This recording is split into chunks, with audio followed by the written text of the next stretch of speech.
Xbox GamePass is a resource that you can use on your computer or your Xbox, and you pay a certain amount monthly or yearly to get access to lots and lots of games, as evidenced here.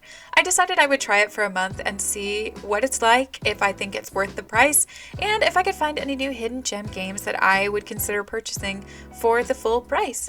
So here are the games I tried out for 1 month on Game Pass. The first game I tried out was Coral Island, which is a farming game similar to Stardew Valley, but it takes place in a more seaside town where you are up against the oil company who wants to sort of buy out the town and make it a resort.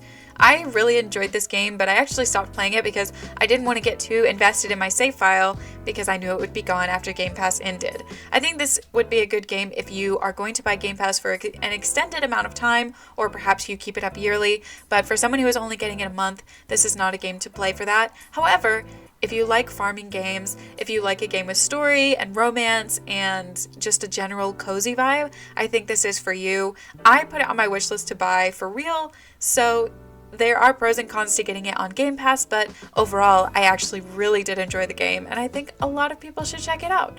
Also, all the bachelors and bachelorettes are very nice to look at, so, you've got that going for you as well if you're into romance. Next up, I played Forager, which I would say is similar to a Minecraft or Terraria style game, but I actually didn't play it very long because to me there just wasn't enough for me to keep playing. I just found it a little bit too clunky for my enjoyment, and although I think it's really cute and I think it would be really fun, the mining parts and the crafting parts of games are not really my favorite, so I thought it was fun to try out, but certainly not for me. If you like resource management games and you like the aspect of crafting in Minecraft or things like that, then I think this game would be for you, but unfortunately it was not for me and I had to drop it fairly quickly. Next up is Anushard, which I certainly could not tell you about because although I did play it, I did not get very far because I was very confused. I normally don't like to do a walkthrough if I can help it, although I do succumb to the walkthrough every so often, but I simply could not figure out how to play this game. Maybe it's my skills, I'm not a very good gamer, so it could be a skill issue, but although I thought it was really cute, the art style is really fun to look at, I simply could not get hooked on the story quick enough, and I couldn't understand the combat either, so I had to drop it. But I think it's type of rogue dungeon crawler type game from what I understood of the beginning couple minutes. There are quests that you can do, side quests, things like that. Unfortunately for me, it just was not the right time for me to try and play this. And because I knew that I had more games that I wanted to try and only a month to do it, I was quick to drop any game that I thought was too complicated for me or was just not something I was interested in. And as you can see by the combat on the screen, I really had no idea what I was doing or what was going on, but if you think that this type of combat and style of game would work for you, by all means, go try Anushard. I don't think I have to explain SpongeBob to you, but it's a platformer game. I'm actually not sure if this is the newest one that's come out or just whatever was added to Game Pass, but I had quite a bit of fun playing this. I love a good platformer game. I didn't finish it mainly because platformers are normally quite long and I like to get as many collectibles as possible, so it takes me forever. But I do think it's a fun game. It's a fun little nostalgia trip to play with SpongeBob, and you get to play as all the different characters and they all have different special moves and all that jazz. So if you like SpongeBob and you like platformers, I think this is a fun time waster or way to spend your time, in a nicer way to say that, but I think it was fun. It was enjoyable. I mean, I don't think it's necessarily made for adults, but the nostalgia level, as I've said before, is certainly there. So if you would like it, check it out. I had a fun time because I grew up on SpongeBob, so. Next up is Indivisible, and let me tell you, I absolutely loved this game and I wish I had had more time to play it. The downfall of only getting a month is that the games you really want to play, sometimes you don't get to finish. This game follows a girl whose town is burned down by this group of evildoers, and you go on a mission to defeat their evil lord so that, you getting retribution for your village and your family. You also meet companions along the way who you end up absorbing into you. I'm not quite sure how it makes sense, but I'm not very good at following along with plots, but the art style is fabulous, the voice acting is so cute and fun, and the combat is interesting in that it is not necessarily just a regular combat, but you time out which moves you want to hit with each person, and each person has a different role, such as archer or healer or things like that. So you have to decide when the timing is right for each one, and I just really enjoyed this game. It's also got a little bit of a platformer element, and I love platformers, so I found this to be right up my wheelhouse. I think it is a really cool game, and I really think you should check it out. I wish I could have gotten further in this game. I am really tempted to just buy this one. Next up is Psychonauts, which I've actually already played, so this is sort of a biased review of this game, but I absolutely love this game. I think it is a staple of gaming. I think if you've never played it before, you need to check it out. It's got platforming, it's got combat, it's got a hilarious story, but it's also really heartwarming and interesting. You are a psychonaut, so you learn to go into people's minds and sort of figure out what makes them tick and potentially fix them or save people from the things that are infecting their minds and sort of promoting some evil in this game. I think this game is absolutely so much fun. I think while it is a product of its time, I think it holds up really well. Even though the graphics are a little bit outdated, I think it's really good. And I've heard that Psychonauts 2 is also just as good and the graphics are updated, so I would encourage you to check out that one too. I know it's on Game Pass, but I didn't have time to play it. This one is 100% a good game. Please check it out. Please. Next up is Bluey. But Lindsay, isn't that a children's game? Yes it is, okay? But I wanted something easy and quick to do because a lot of the games I've played previously are very hard for me because I'm bad at video games. This game is a fun break that you are welcome to do. You don't have to, but I think if you have a kid or a younger sibling and you want to get them into video games and you know they like Bluey, I think this is a good start for them.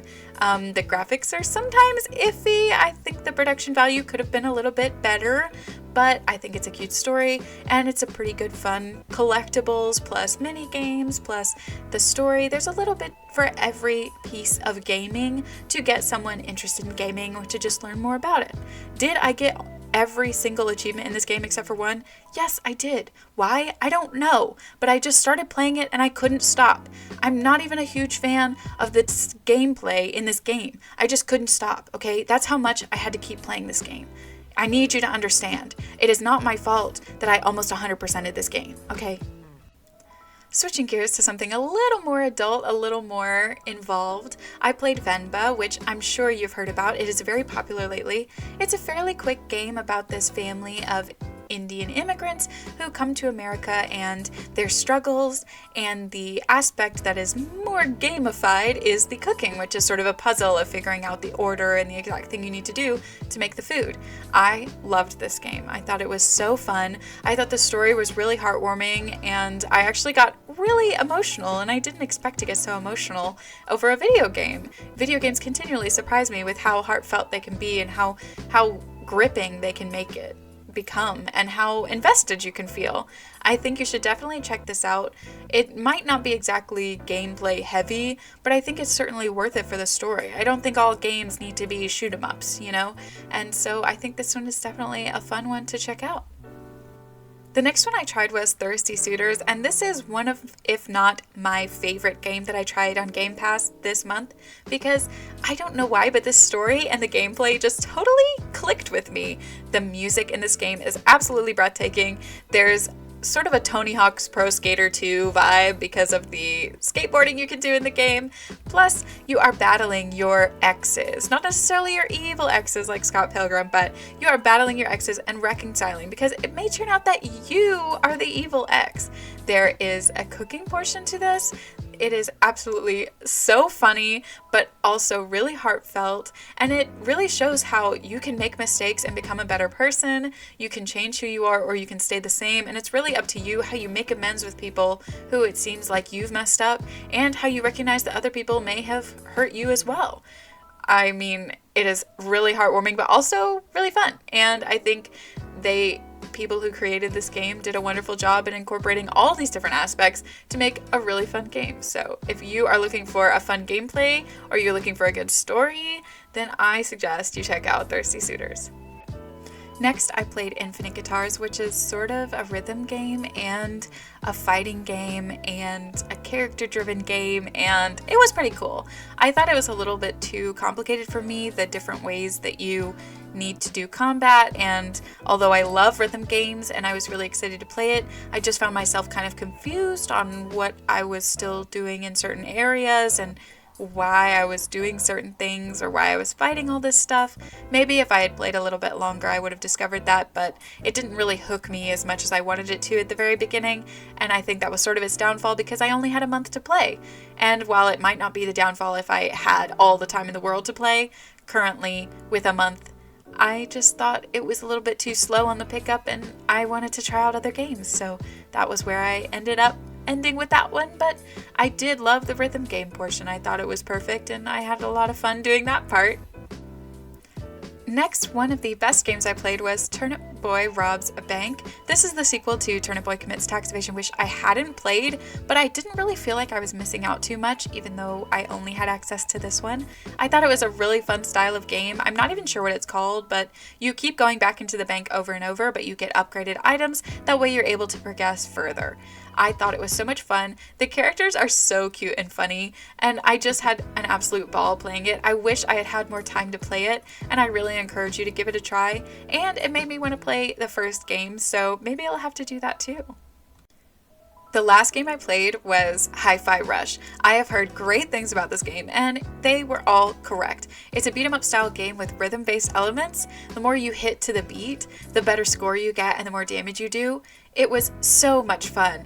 I fell in love with the writing, the art style, the characters. Everything about it drew me in and made me want to play constantly. The only downside is I started playing this towards the end of my month, and I ran out before I could really get any progress. I had only defeated this first 2 bosses. It made me actually really sad, and now I need to buy the game for real because I need to finish this game. I absolutely loved it. So that's what I played for Game Pass. I really expected to play a whole lot more in that month, but that was all I did. And I think that's the downside to Game Pass, is just there are so many games, you can't really get your money's worth in a month to play all of these games because a lot of them are quite long and it would take a whole month just to play them if you do that in all of your free time. I mean, most of us have day jobs or something we do during the day or other hobbies, and I think with Game Pass you're expected to really play these games. I think if you can afford it and you like to try a bunch of different games, then this might be for you. But 1 month was enough to let me know, hey, there are games out there that you might like that are in different genres. But I'm not really going to pay for this consistently because it is just a lot of money for something that I don't really feel like I'm getting my money's worth of. What do you guys think?